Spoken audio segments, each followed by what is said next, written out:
What's going on, guys? We're back again. I'm finally feeling better after my cold. I can finally hear out of both ears. That's feeling pretty cool. Let's get past that and let's get on to the news that I'm hearing now that I can hear out of both ears. Um, it sounds like the Knicks want Malcolm Brogdon as well as the Timberwolves. It's not really a surprise that another team wants him. He is a contributing veteran. Obviously, he was on the Wizards last season, and anyone who's on the Wizards just gets a buttload of playing time. And so he looked really good with a lot of playing time. Um, he's a good player still. I still trust the guy. I was reading the comments on one of the last videos, and they're asking about what I think of Rob versus Bones, who we should actually, kind of give that backup point guard nod to. How about neither? I think Bones has had plenty of chances in the NBA. While I think he's a good player, I just don't know what we can do with him on this squad. We're looking for a guy who has actual veteran experience. Bones doesn't really have that, I'd say. I'd say he's been on teams, he's played, but he hasn't played. Brogdon has at least actually played on some good teams, some bad teams, but he's got a lot of minutes under his belt. He's a little bit older, and I like him more than Bones.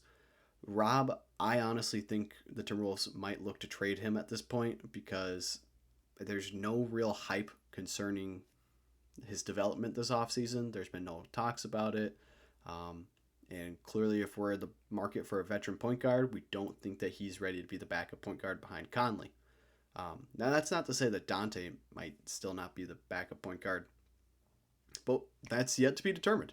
That's kind of those cards are gonna fall into place as we get into October, November. But I don't think either of them are ready for that position, and the lack of chatter coming out of Timberwolves camp kind of tells me that. So between the both of them, I'd rather keep Rob because he's got a higher value, and obviously we could trade him. Bones, great player. He's got to go down to the G League, maybe a 2A guy that we can call up if some injuries happen. I'd love for him to get a shot. I don't think that's going to be with the Timberwolves. But Brogdon, I think, is worth signing. It's just how do we lure him away from a team that can probably pay him a little bit more in the Knicks? I think they probably will open the books a little bit faster than the Timberwolves would. I think he'd probably end up on a veteran's minimum with the Wolves, which is probably not what a guy like him wants, but it's what a guy like him might get at this point, if that makes sense to you.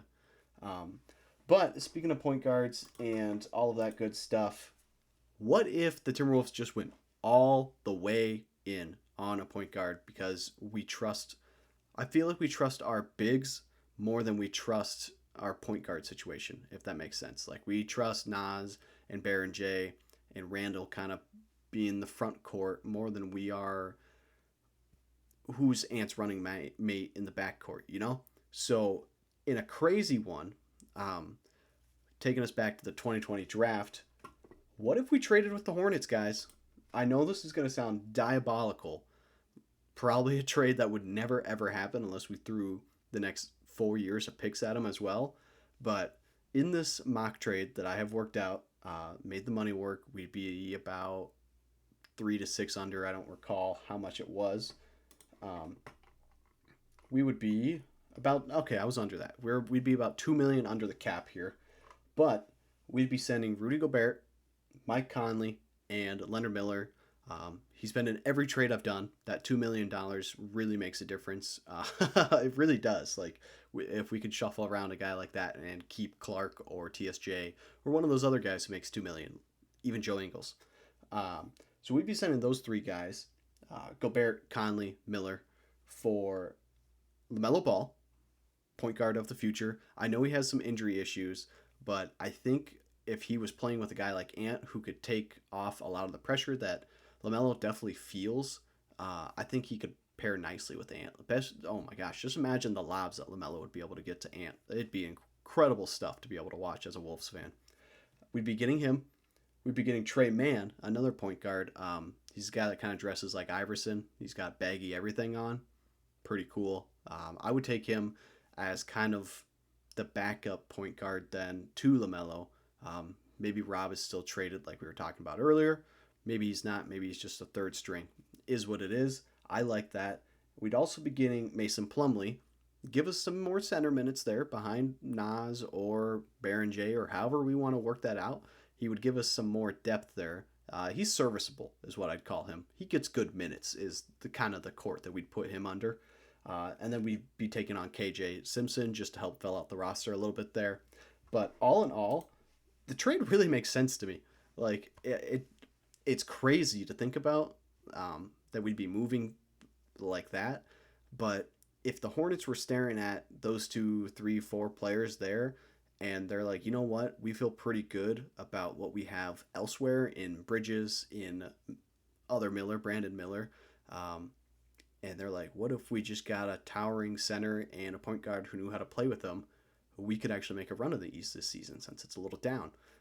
It's not that crazy that they would be looking to move on from LaMelo, and I know taking on Rudy's contract isn't the most appealing thing in the world, but they could do it, and they could make the Timberwolves fans very happy. I would take LaMelo. Being able to get LaMelo and Ant, the number 2 and 3 pick from the 2020 draft, would be pretty sweet stuff. Let me know what you guys think of that trade. I know it's a little crazy, but I think that kind of addresses our point guard dilemma that we've had for the last few episodes here. I know we've done some different ones, but this one makes a lot of sense to me. Tell me what you guys think on that, because we're moving into some more 2020 talk. I don't know if you guys all saw this report, but apparently the Timberwolves had looked at trading back in 2020. Not far, just back to the 2 spot with Golden State. We would have been trading 1 spot back, and we would have got the number 2 that season and their number 1 the next season. So we would have been giving up Anthony Edwards. Crazy, because that's definitely who the number 1 was, but Steve Kerr wasn't sold on him. So just imagine if they had Ant and Steph. Wouldn't that be something? Golden State gets to do it for another decade plus once Ant develops there. And we get stuck with James Wiseman, who turns into another draft bust. But that didn't happen. The Timberwolves are out of hell. We did it. We didn't draft a bust with the 2020 pick. Then we'd obviously get the 2021 pick back from them that we ended up sending for... no, actually, we'd be getting... No, that was ours. Yeah, we'd be getting it back for the D'Lo trade that they ended up taking Jonathan Kuminga there. So Wiseman and Kuminga for Ant. Boo, don't like that. But hypothetically speaking, I don't think we would have taken either of those guys. You know, I think if we had the 2, we would have been ending up with LaMelo. Who knows what LaMelo becomes? Maybe he's an ankle injury guy still. Maybe he develops a little bit better and he's still a very good player like he is now. And then the next year, I would still take Kuminga. The 2021 draft class wasn't crazy loaded. Maybe the only difference is we go for another point guard type player in Josh Giddey or someone else like that. Not an insanely deep class. Lots of options, but no one who's kind of stepped above other than the top picks of like Cade and I don't think Franz was that year. That's like the one draft class I struggle with. I couldn't tell you who's in the 2021 draft class because the Timberwolves didn't have a first round pick. Like we didn't take a first rounder. So kind of goes over my head every time I have to think about it. Yeah, I mean, it would have been a horrible trade for the Timberwolves, but it's crazy to think that we almost got 2 firsts for our first overall to go up 1 pick for the Golden State. Like nuts. But I'm happy that we didn't. I'm happy that they ended up with the guys they got because that means they can't keep ruling the West, and the West is the wild, wild West again, like it is. But speaking of Ant and all that we've been blessed with since we've had him, who is my personal Mount Rushmore of Timberwolves players? Let's get into it, guys. I've been doing these videos. This is episode 21 of Timberwolves Today, believe it or not. But who are my personal Mount Rushmore of Timberwolves players? I'm going past just how good they were, and I'm going for legacy. I'm going for not infamousy, but infamousy. And there's multiple factors other than just good.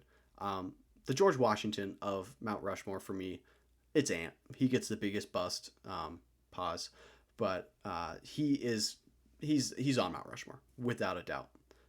2, people pleaser. You gotta go Naz Reid at this point. The guy was an undrafted free agent of ours. Spent his time down in Iowa in the G League, and now he is a contributing 6-man player for us, making $25 million a year. Like, absolute success story. Gonna go down as an all-time Timberwolves player. Number 3, call me crazy. I know how everyone feels about him, but I'm going Ricky Rubio. Ricky Rubio has to be on the Mount Rushmore for me. Um, I know how everything ended with him. It was kind of weird, but the fact that he played for us, he wasn't Steph Curry. He kind of got dragged through the mud for not being Steph Curry for us, but he battled a lot of stuff. He was a very flashy, good player for us for multiple years. He even came back and helped mentor Ant a little bit at the end of his career. Absolutely love the guy. He's on the Mount Rushmore. And number 4, I never personally remember seeing him play myself. That is a combination of being a little bit younger and also not much of a basketball fan when I was that age. And that would be Kevin Garnett. Kevin Garnett has to be on there. He would actually be the George Washington of this, I guess, because he'd be the first in order there. But Kevin Garnett, that's my Mount Rushmore, guys. Ant, Nas, Rudy, Kevin. Garnett, not Kevin Love. Kevin Love gets an honorable mention. Cat gets an honorable mention. We'll give Wiggins an honorable mention. And Josh Okogie, 2019, the Harden stopper, gets an honorable mention just for literally how crazy of a month that was for him. But, leave your guys' personal Mount Rushmores in the comments. I want to read through them, and I'll probably talk about them on the next one. And until then, you guys take care. Josh Okogie is going to be the player to end this video, and let me know what you guys remember of his 2019 when he was the James Harden stopper. All right, take care, guys.